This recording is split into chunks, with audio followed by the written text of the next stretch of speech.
한 번 앉으면 움직이지 않는다고 해서 절구통 수자로 불리던 스님이 있었다. 어느 날 그 스님이 갑자기 돌아앉았다. 장남이 금강산으로 신혼여행을 왔다가 절집을 구경하느라고 이리저리 다니는 모습을 보고는 돌아앉은 것이다.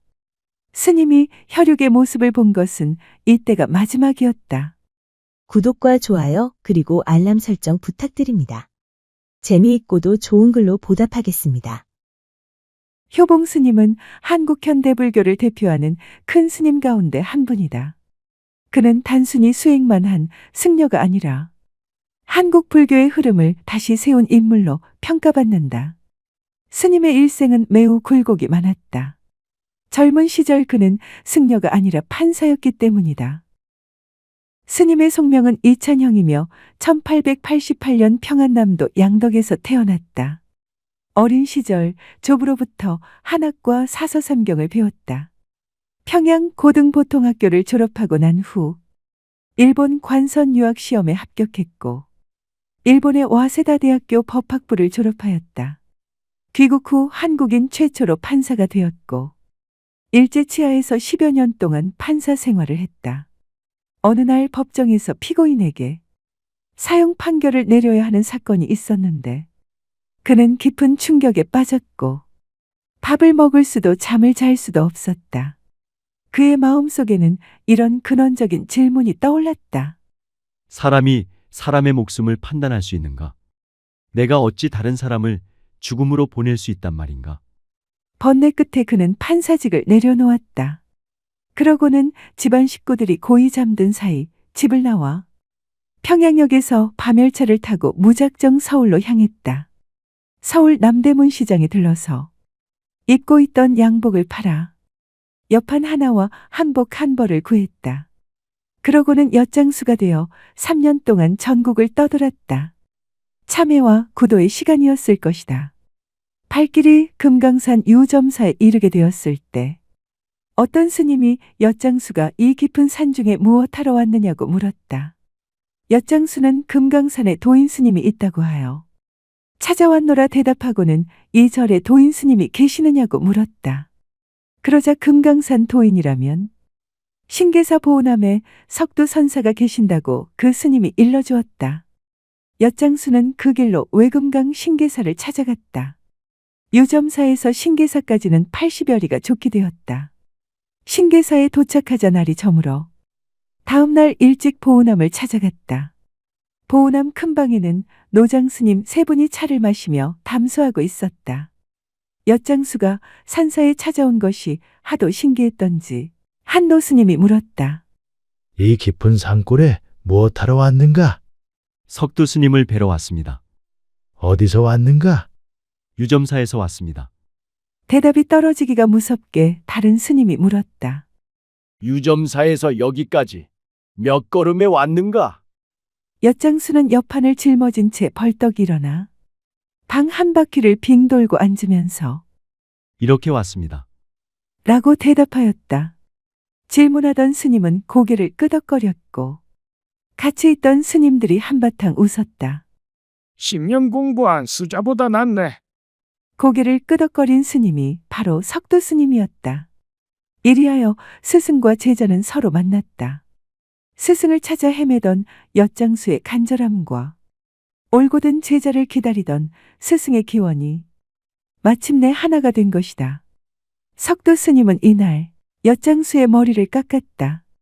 엿장수 이찬형의 3년이란 긴 방랑 생활이 이로써 멈추게 되었고 그는 금강산 신계사 보문함에서 새롭게 거듭났다. 이어서 계를 받으니 1925년 음력 7월 초여들이었고 나이 38이었다. 그 뒤 스님은 이날만 되면 옷을 갈아입었다. 주위에서 그 까닭을 물으면 오늘이 내 생일이야. 라고 하였다. 그날 스님은 새로 탄생한 것이다. 이때 은사 스님이 준 불명은 원명이고 법호는 운봉이었다. 훗날 조계산 송광사에 주석할 때 스님은 불명을 항놀, 법호를 효봉이라 계명하였다. 엿장수 중으로 늦게 출가했기 때문에 스님에게는 늦깎이 중이라는 별명이 생겼고 대중들은 뒤늦게 출가한 그를 대수롭지 않게 여겼다. 1927년 여름 신계사 미르감에서 안거에 들어갈 때 스님은 미리 대중에게 알렸다. 저는 반야의 인연이 열분되다가 늦게 중이 되었으니 한가하게 정진할 수 없습니다. 그러므로 줄곧 앉아서 정진하겠습니다. 이렇게 대중에게 통고하고 나서 스님은 꼬박 한 철 동안을 아랫목 뜨거운 자리에 앉아 정진했다. 한 번은 공양 시간이 되어 자리에서 일어나려 하자 엉덩이에 무언가 달라붙는 게 있어 들어보니 엉덩이 살이 헐어서 그 진물이 중이와 방석에 달라붙어 있었다. 살이 허무는 줄도 모르고 화두 일념에 움죽도 하지 않았기 때문이다. 스님은 금강산에 있는 선원을 여기저기 옮겨다니면서 용맹스럽게 정진을 계속했다. 밤에는 눕지 않고 앉은 채 공부하고 오후엔 먹지도 않았다. 한 번 앉으면 절구통처럼 움직이지 않는다고 해서 이때부터 절구통 수자라는 별명이 생겼다. 출가한 지 어느덧 5해가 되었지만 아직도 깨달음을 얻지 못한 스님은 초조했다. 그 스님이 1929년 금강산 여효원에 있을 때 희한한 일이 일어났다. 선방에서 정진하던 스님이 갑자기 돌아앉은 것이다. 한 번도 없던 일이므로 대중들은 그 사실을 두고 궁금히 여겼다. 뒤에 알려진 일이다. 갓 결혼한 듯한 아가씨를 동반하고 출입 금지 구역인 선원이 신기한 듯 서성거리며 구경하고 있는 장남의 모습이 보였기 때문에 아들의 눈에 띄지 않으려고 돌아앉았다는 것이다. 혈육의 모습을 스님이 본 것은 이때가 마지막이 되었다. 도심이 인정을 등진 것이다. 1930년 스님은 금강산 신계사 법기암 뒤쪽에 모문관 토구를 마련하고는 3년 결사에 들어갔다. 깨닫기 전에는 죽어도 톡을 밖으로 나오지 않겠다. 라는 각오를 하고는 하루 한 끼 공양으로 바리때만 드나들 수 있는 창구와 방 한쪽 구석에 대소변을 볼 수 있는 구멍만을 내놓았다. 토굴에 들어간 후 그 출입문마저 흙으로 발라버리도록 했다. 그야말로 사방이 꼭 막힌 무문관 토굴이었다. 입은 옷에 자구 3개뿐 가지고 들어간 살림살이라곤 아무것도 없었다. 은사이신 석도 스님께서는 법기암에 전답 30두락을 사들여 놓고 그 당시 법기암 암주였던 임대원 비구니에게 부탁하여 3년 결사 기간 스님의 하루 한 끼 공양을 시봉하도록 주선하였다.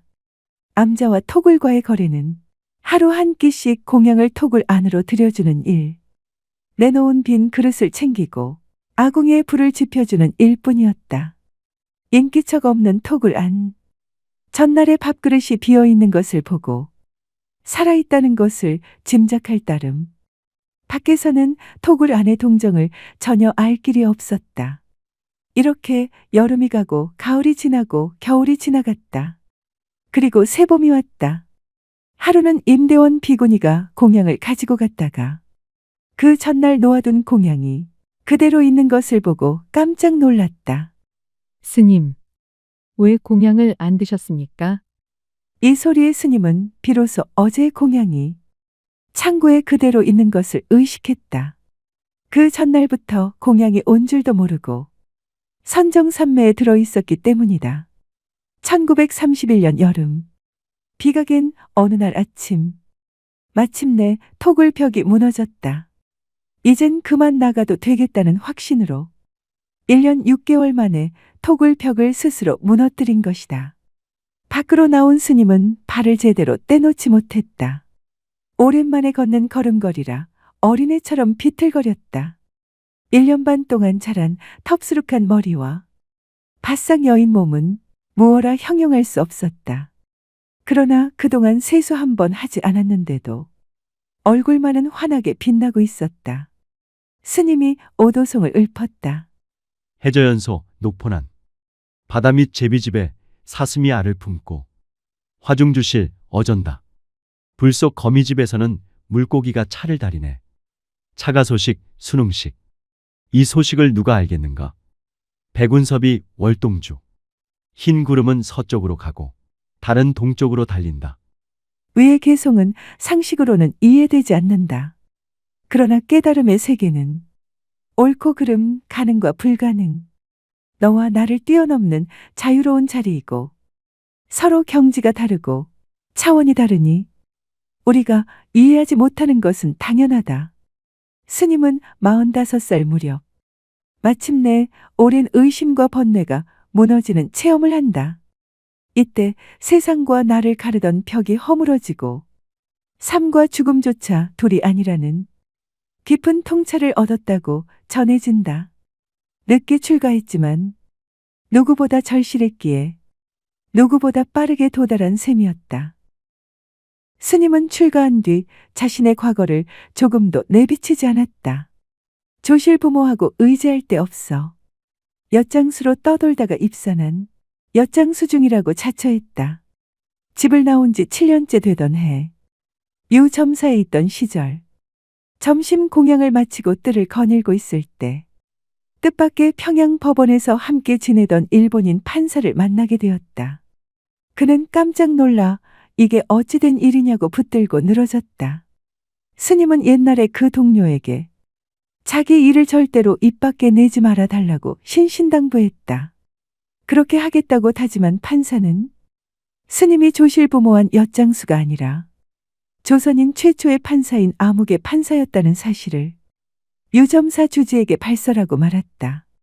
그 후 스님에겐 판사중이라는 별명이 생기게 되었고 그만 스님의 과거 전력이 드러나고 말았다. 1934년 스님은 이젠 금강산을 떠날 인연이 다 되었나 싶었다. 이때 유점사에 임야 관계로 소송이 벌어졌다. 1심에서 절측이 지자 유점사 주지 스님이 소송 관련 서류를 갖고 와 소송 진행을 스님께 묻고 의뢰하였다. 스님은 이미 본색이 드러난 터라 변호사를 불러 변론의 요령을 일러주어 결국 2심에 가서는 승소케 하였다. 그리하여 스님의 과거 전력에 대한 풍문은 온 산중에 알려지고 제방으로 널리 퍼져나갔다. 1935년 금강산을 떠나 남방으로 운수 행각을 떠났다. 하안거에는 설악산 봉정암에서 동산 스님, 청담 스님과 함께 지내고 동안거에는 오대산 상원사 청량선원에서 하남조실 스님을 모시고 지냈다. 1937년 스님은 불일 보조국사의 근본 도량인 승보종찰 조계산 송광사에 이르렀다. 송광사는 처음 온 곳인데도 모든 것이 낯설지가 않았다. 전생에 많이 살던 도량인양 풀 한 폭이 나무 한 그루까지 스님을 반기는 것만 같았다. 마치 옛 고향에 찾아온 것처럼 신심이 무척 안온했다. 마침내 스님은 운수행각의 발길을 멈추었다. 이로부터 10여 년간 스님은 송광사 삼일암 선원에 주석하면서 운수납자들을 제접하기 시작하였다. 그리고 보조국사의 모구가풍과 정해쌍수, 조계선풍을 오늘날에 계승하고 재현하려는 원력을 세웠다. 이는 정예결사운동을 새롭게 전개하여 침체한 한국 불교의 중흥과 선풍 진작을 위한 원력이었다. 조계산 송광사를 예전의 해동 제1도량답게 16국사를 배출한 승보 도량답게 중흥하기 위한 염원으로 운수행각의 길을 멈추고 송광사에 주석하였다. 안녕하세요. 소우쿨 극장입니다. 오늘 이야기는 판사에서 엿장수로 그리고 절구통 수자에서 현대 한국 불교의 고승이 된 효봉스님 이야기입니다. 오늘은 전편입니다. 다음 편을 기대해 주십시오. 고맙습니다. 다음에 만날 때까지 건강하시기를 기원합니다.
산삼을 캐서 아버지의 병을 고친 효자.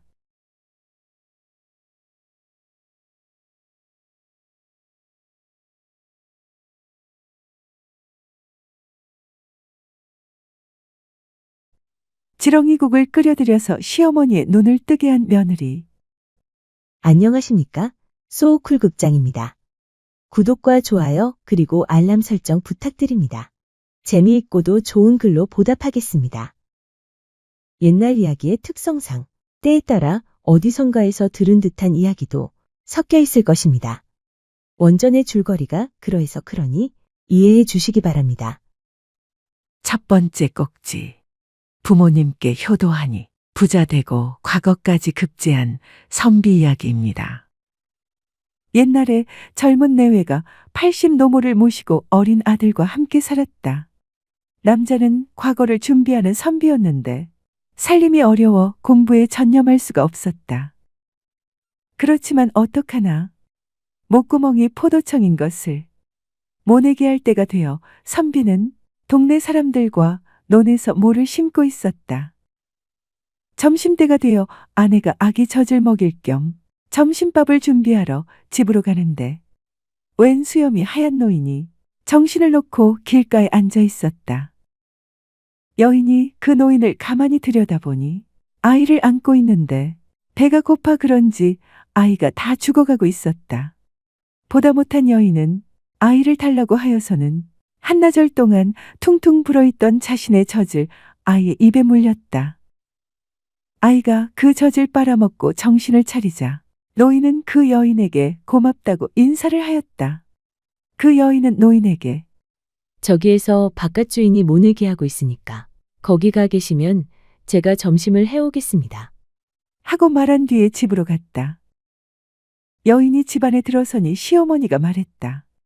얘야, 내가 고기가 먹고 싶어 닭을 한 마리 잡아서 솥에 삶아 놓았다.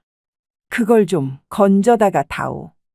여인이 솥뚜껑을 열어보니 정신이 혼미한 시어머니가 아이를 닭으로 오인해서는 푹 삶아 놓은 것이었다.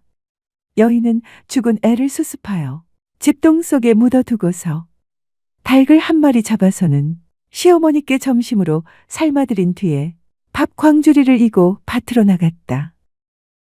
남편은 점심이 늦게 와서 이상하다고 생각하였으나 노인이 옆에 있는지라 아무 말도 하지 않고 밥을 먹었다. 노인은 어린애에게 젖을 먹이는 여인이 밥을 많이 먹어야 하는데 여인의 밥이 너무 적은 것을 보고 자기에게 준 밥이 반을 떠서 여인에게 주었다. 여인은 남편과 함께 해질 무렵까지 일을 한 뒤에 집으로 갈 채비를 하면서 노인에게 말했다. 우리 집이 누추하기는 하지만 함께 가셔서 오늘 밤 주무시고 가도록 하십시오. 그런 말을 하지 않아도 노인은 그 집안을 구경하고 싶던 참이어서 내외를 따라 그 집으로 갔다. 노인이 그 집에 가보니 집마당 한쪽에 묘가 있고 그 앞에 작은 비석이 있었다. 집에 들어오자 여인은 남편에게 낮에 노모가 젖먹이를 달긴 줄로 잘못 알고 죽인 이야기를 했다. 그러고는 신랑에게 말했다. 자식은 다시 낳으면 되지만 부모는 한번 돌아가시면 그만입니다. 그러니 너무 섭섭해하지 말고 애를 안고 가서 묻으십시오. 그렇게 말하는 여인의 눈에서 피눈물이 흘렀고 선비도 아내에게 미안하다면서 울었다. 내외가 하는 얘기를 들은 노인이 부부를 불러 자기가 안고 있는 젖먹이를 보였다. 놀랍게도 그 아이가 자기 아들과 똑같았다. 여인이 급하게 집동 속에 가서 보니 아이가 없었다. 부부가 노인을 보니 미소를 지었다. 그러더니 남편 되는 이를 불러서는 말했다. 부친의 묘를 좋은 자리에 모셔야지. 집안에 모시면 되겠어. 없이 사는 형편에 아버지 묘터를 따로 잡을 수가 없어서 집안의 양지 쪽에다 모셨습니다. 그러면 내가 터를 하나 잡아줄 것이니 이장을 하겠소. 선비는 노인의 말대로 부친의 시신을 파서 지고는 노인을 따라갔다. 산중턱에 이르자 한 곳을 가리키며 노인이 말했다. 여기에 시신을 모실 수 있도록 땅을 깊이 파시오. 선비가 한참 땅을 파니 노인이 그만 파라고 하였다. 노인이 광 안으로 들어가 땅속을 자세히 살피더니 한 곳을 가리키며 선비에게 들여다보라고 하였다. 선비가 땅속을 살펴보니 그 안에 옥이 박혀 있고 그 아래에 붕어가 왔다 갔다 노는 것이 보였다. 지금 본 것처럼 이 아래에 못이 있다오. 여기에 묘를 쓸 것 같으면 이 못이 터져서 좋은 일이 생길 것이니 그리 아시오. 선비는 노인의 말대로 그곳에 아버지의 뼈를 묻고 봉분하였다. 그때 노인이 말하였다. 이제 옥관자 서말이 나고 내일 아침에 천석을 할 것이외다. 이 말을 들은 선비는 옥관자가 서말 난다라는 것은 후손 중에 높은 벼슬한 사람이 많이 날 것이란 말이지만 내일 아침에 천석을 한다 라는 말은 믿을 수가 없어서 의아하게 생각하였다. 노인은 이장하는 일을 모두 마치자 갑자기 어디론가 사라져 버렸다. 그때 마침 집에 양식이 떨어졌다. 이웃에는 부자 과부가 살고 있었는데 보통 때 별 왕래가 없었다. 양식을 구워줄 만한 집에서는 한두 번씩 곡식을 구웠으므로 염치가 있지 다시 찾아갈 만한 집이 없었다. 고민 끝에 선비는 과부를 찾아가서 말했다. 부탁이 있어서 찾아왔습니다. 먹을 식량이 떨어져서 왔으니 곡식을 좀 꿔 주십시오. 가을에 추수해서 갚겠습니다. 과부가 웃으며 말했다. 부탁을 들어주는 것이 어렵지는 않지만 그렇게 하려면 저의 부탁도 들어주셔야 합니다. 제가 할 수 있는 일이라면 하겠습니다. 저는 오래전부터 선비님을 흠모했습니다. 그래서 말인데 저와 내외의 연을 맺으면 어떻겠습니까? 저는 아내가 있는 몸인데 어찌 다시 내외의 연을 맺을 수 있겠습니까? 제가 부인을 형님으로 모시면서 화목하게 지낼 터이니 그건 염려하지 마십시오. 저와 인연을 맺은 뒤에 살림 걱정 마시고 글 공부에 전념하시어 과거에 급제하시기를 바랍니다. 선비는 집으로 돌아와 아내와 상의한 뒤에 과부의 청을 받아들였다. 과부와 인연을 맺으니 과부의 천석 살림이 모두 선비의 차지가 되었다. 부자가 된 그는 살림살이는 두 아내에게 맡기고 공부에만 전념하여 과거에 급제하였다. 선비는 두 아내에게서 여러 명의 아들을 두었는데 아들들도 모두 높은 벼슬을 하였다. 노인의 예언이 모두 들어맞은 것이다. 선비는 아마도 그 노인이 산신령이 아닌가 하고 생각하였다. 자기보다는 80노모를 극진하게 모신 자기 아내의 효성을 보고 산에서 내려왔을 것이라 짐작했다. 두 번째 꼭지. 딸은 역시 셋째 딸이야. 라는 이야기입니다. 옛날에 어떤 부자가 딸 셋을 두고 행복하게 살았다. 하루는 비가 오는 날이었는데 심심한 부자 내외가 큰딸을 불러서는 물었다. 너는 누구 덕에 편안히 먹고 사느냐? 아버님, 어머님 덕에 편히 먹고 삽니다. 이 말을 들은 부자 내외는 큰딸이 자기 내외의 공을 찬양하므로 기분이 매우 좋았다. 기특하구나. 어서 내 방으로 가거라. 이번에는 둘째 딸을 불러 물었다. 너는 누구 덕에 잘 먹고 편히 지내느냐? 그거야 아버님 어머님 덕이지요. 기특하구나. 어서 내 방으로 가거라. 이번에는 셋째 딸을 불러 물었다.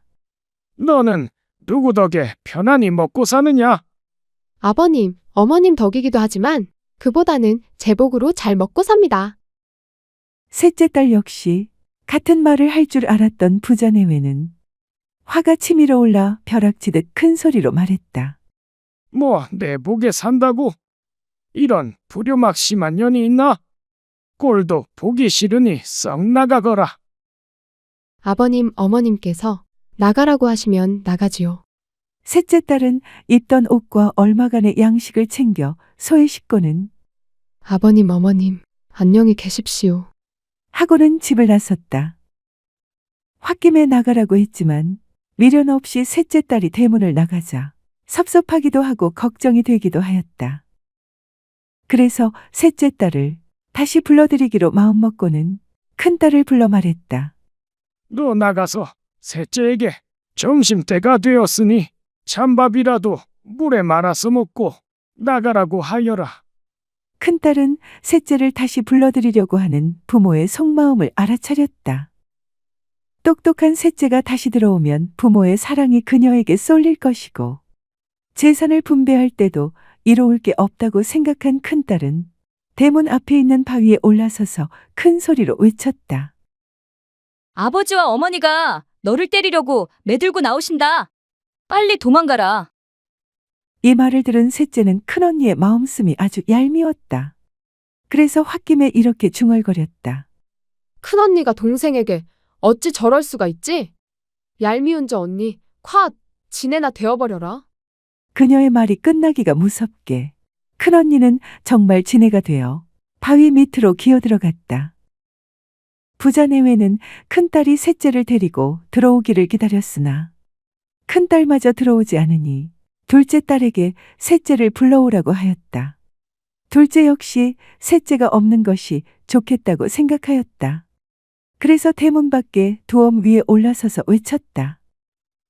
아버지와 어머니가 너를 혼내주려고 나오신다. 빨리 도망가라. 둘째 언니의 고약한 마음을 아는 셋째는 괘씸한 생각이 들어 중얼거렸다. 저 얄미운 둘째 언니, 버섯이나 되어서 두엄에서 살아라. 그녀가 이렇게 말하자 둘째는 버섯이 되어 두엄의 뿌리를 받고 섰다. 부자 내외는 방 안에 앉아 한참 동안 기다렸으나 둘째 역시 들어오지 않았다. 불길한 생각이 든 내외는 밖으로 나가다가 그만 상인방에 부딪혀 봉사가 되었다. 그렇게 앞을 못 보는 신세가 된 부자 내외는 아무 일도 못하고 하인들의 시중을 받으며 살았다. 그렇게 몇 년을 지내고 보니 그 많던 재산이 이리저리 다 흩어져 끊이도 이을 수 없게 되었다. 하는 수 없이 내외는 동가 숙서가식 이리저리 부평초처럼 떠돌며 밥을 얻어먹고 살았다.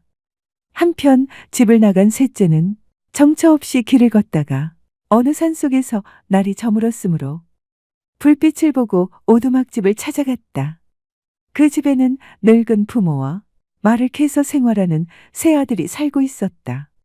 그날 밤 세 아들은 캐온 말을 삶아서 먹는데 첫째는 맛있는 부분은 자기가 다 먹고 맛없는 부분을 조금 떼어서 부모님께 드렸다. 둘째도 역시 그렇게 하였는데 두 형들과는 달리 셋째는 맛있는 부분을 모두 부모님께 드렸다. 그런 다음 맛이 없어 조금씩 잘라두었던 부분은 자기가 먹었다. 그녀가 가지고 온 쌀로 밥을 지어 노인 부부에게 드리니 한 번도 이 밥을 먹어보지 못한 노인 내외는 싫다고 하였다. 첫째와 둘째 아들 역시 그녀가 주는 밥을 먹지 않았다. 그러나 셋째 아들은 그녀가 주는 밥을 맛있게 먹었다. 밥을 먹은 뒤에 첫째와 둘째는 그녀에게 불친절하였으나 셋째는 그녀에게 아주 친절하였다. 이튿날 그녀는 새 총각이 말을 캐던 구덩이에 가보았다. 첫째와 둘째의 구덩이에는 똥, 진해, 뱀 등이 잔뜩 있었다. 그런데 셋째의 구덩이에는 금덩어리와 은덩어리가 잔뜩 있었다. 그 집 가족은 원래부터 산중에서만 살아서 그런지 금이 뭔지 은이 뭔지를 전혀 몰랐다. 그녀는 셋째에게 금덩어리와 은덩어리를 수레에 싣고 가서 팔아오라고 하였다. 그녀는 그 돈으로 큰 집과 많은 논밭을 장만한 뒤 셋째와 혼이 나어 잘 살았다. 얼마 후 그녀는 남편에게 자기의 지나온 일을 이야기하고 사람을 보내어 부모님을 모셔오게 하였다. 하지만 셋째의 고향에 심부름 다녀온 사람이 셋째의 부모님이 거지가 되어 떠돈다는 소식을 전했다. 셋째는 그 말을 듣고 통곡했다. 아무래도 자기 때문으로 생각되었기 때문이다. 실컷 울고 난 다음 그녀는 담장 한쪽을 헐어 무료 급식소를 만들자고 남편에게 말하였다. 급식소를 만들어 사람들에게 매일 점심, 저녁을 무료로 대접하자 거린들이 무척 좋아하였다. 그러자 금방 소문이 나서 조선 팔도의 거지란 거지는 다 모였다. 셋째는 날마다 급식소에 나가 혹시라도 부모님이 나타나지 않을까 하고 기다렸다. 하지만 급식소를 연 지 석 달하고도 열흘이 지났는데 부모가 나타나지 않아서 무척 낙심하고 있었다. 그런데 100일째 되는 날 오후에 앞을 못 보는 셋째의 부모가 나타났다. 그녀는 부모를 조용한 방으로 모셔 좋은 음식을 대접한 뒤에 말했다. 재미있는 옛날 이야기가 있으면 하나 해보시지요. 없습니다. 그러면 살면서 보고 들은 이야기를 해보시지요. 할 이야기가 없습니다. 그러면 그동안 살아온 이야기를 해보시지요. 이 말을 들은 장님 내외는 고생 끝에 부자가 되어 남부럽지 않게 살던 일, 함부로 셋째 딸을 쫓아낸 뒤에 그 인과응보로 장님이 되어 고생한 일을 모두 이야기하였다. 장님 내외의 이야기를 모두 들은 셋째는 울먹이며 말했다. 아버님, 어머님, 그때 쫓아낸 딸이 여기 있습니다. 눈을 떠서 보십시오. 이 말을 들은 장님 내외는 깜짝 놀라 내가 살아있다고? 어디 보자. 라고 하며 눈을 비볐다. 그러자 멀었던 눈이 번쩍 뜨였다. 그녀는 시부모님과 친정 부모님을 지성으로 봉양하며 아들 딸 낳고 잘 살았다. 세 번째 꼭지. 약이 되기도 하고 독이 되기도 하는 산삼 이야기입니다. 옛날에 효성이 지극한 사람이 있었는데 아버지가 병이 들어 자리에 눕게 되었다. 효자가 온갖 약을 다 구하여 써보았으나 별 효과가 없었다. 효자는 아버지의 병에 산삼이 좋다는 말을 듣고 산이란 산은 모두 다니며 산삼을 찾았다. 산삼을 찾아 헤맨 지 한 달이 지난 어느 날 한 곳에 이르니 좀 이상스러운 풀이 있었다. 그는 그게 무엇인지는 모르지만 어쩐지 캐고 싶은 마음이 들어서 두 뿌리를 캐가지고 집으로 돌아왔다. 효자는 그것이 무엇인지를 몰라 한 뿌리를 들고 이웃에 있는 의원을 찾아가 물었다. 어르신, 이것이 무엇인지 좀 가르쳐 주시겠습니까? 저희 아버님 드리려고 산에서 캤는데 무엇인지 모르겠습니다. 노인이 그걸 받아서 보니 틀림없는 산삼이었다. 노인은 효자가 캐온 산삼을 보고 욕심이 생겼다. 그거 뭐 별스러운 것이 아니고 그냥 풀이네. 여기에 놓아두고 가게나. 이 말을 들은 효자는 그걸 그대로 놓고 집으로 왔다. 효자가 산삼을 두고 가자 노인은 좋아하면서 그걸 다려서 먹었다. 그런데 노인은 산삼을 먹은 뒤에 눈이 아프기 시작하더니 앞이 아주 보이지 않아 장님이 되었다. 집으로 돌아온 효자는 의원이 별스러운 것이 아니라고는 하였지만 애써 캐온 것이니 버리는 것보다는 아버지께 다려드리는 것이 좋겠다고 생각하였다. 그래서 집에 두었던 한 뿌리를 깨끗이 씻어서 정성껏 다려 아버지께 드렸다. 효자의 아버지는 그걸 잡수시고 병이 씻은 듯이 나았다. 옛날 어느 성인이 소가 물을 마시면 우유가 되고 뱀이 물을 마시면 독이 된다고 하였는데 이 경우를 두고 하는 말 같다. 네 번째 꼭지. 하늘을 감동시킨 며느리의 효성 이야기입니다. 옛날에 가난한 젊은 내외가 앞을 못 보는 어머니를 모시고 살았다. 젊은이는 부지런히 나무를 해다 팔기도 하고 품팔이를 하기도 하였으나 끼니를 잇기조차 힘이 들었다. 어느 날 그는 아내에게 말했다. 내가 집에 그대로 있다가는 새 식구가 굶어 죽게 생겼어. 나는 오늘 먼 곳으로 돈을 벌러 가려고 하오. 내가 무슨 일을 해서라도 돈을 많이 벌어서 가지고 올 터이니 나 없는 동안 어머니를 잘 보살펴 주시오. 그건 염려하지 말고 잘 다녀오세요. 남편이 떠난 뒤로 그녀는 품팔이를 하기도 하고 밥을 얻어다가 시어머니를 봉양하기도 하였다. 그러나 마을 사람들 역시 살기가 어려운 데다가 장마철이 되니 일거리도 없고 밥을 얻을 수도 없었다. 그래서 며칠 동안 아무것도 먹지 못하였다. 그녀는 자기 배가 고픈 것도 문제지만 시어머니께 아무것도 드리지 못하는 것이 너무 죄송스러웠다. 그녀는 먹을 것을 찾으려고 이리저리 다니다가 냇가에서 지렁이가 들썩거리는 것을 보았다. 그녀는 지렁이 몇 마리를 잡아 깨끗이 씻어 솥에 넣은 다음 물을 조금 붓고 끓였다. 한참 끓인 뒤에 국물을 떠먹어 보니 맛이 괜찮았다. 지렁이 국을 어머니께 드릴까 말까 망설이던 그녀는 며칠 굶은 어머니께 이거라도 드리는 것이 낫겠다는 생각에서 어머니께 떠다 드렸다. 어머니는 지렁이국을 먹으며 말했다. 얘, 이게 웬 고깃국이냐? 참 맛있다. 이렇게 맛있는 고깃국은 생전 처음 먹어본다. 어머니께서 좋아하시는 것을 본 그녀는 매일 지렁이를 잡아 국을 끓여드렸다. 어머니는 맛있는 고깃국을 아들과 함께 먹지 못하고 혼자 먹는 것이 늘 아쉬웠다. 그래서 지렁이국을 먹을 때마다 국건더기를 하나씩 건져서 며느리 몰래 자리 밑에 숨겨두었다. 집을 떠난 젊은이는 얼마 동안 남의 일을 해주고 품삯으로 받은 돈을 미천으로 장사를 하여 많은 돈을 벌었다. 그는 등에 지고 갈 만큼의 식량과 반찬거리 등을 준비하여 짊어지고 집으로 향했다. 그는 그동안 어머니와 아내가 굶어 죽지나 않았을까 걱정이 되어 발걸음을 재촉하였다. 그가 집에 돌아오니 아내가 반갑게 맞이하였다. 방으로 들어가 어머니를 뵈니 어머니의 얼굴이 생각보다 좋았다. 어머니 저 없는 동안 어떻게 지내셨어요? 굶지는 않으셨어요? 아니다. 어미가 매일 맛있는 고깃국을 끓여주어서 잘 먹었다. 맛있는 고기를 나 혼자 먹기가 미안해서 너 주려고 숨겨두었다. 자, 이거 받아라. 어머니가 자리 밑에서 꺼내주는 것을 보니 그것은 지렁이였다. 이를 본 아들이 깜짝 놀라 말했다. 어머니 그건 지렁이 아니에요? 아이고 징그러워라. 뭐야, 이게 지렁이라고? 어디 보자.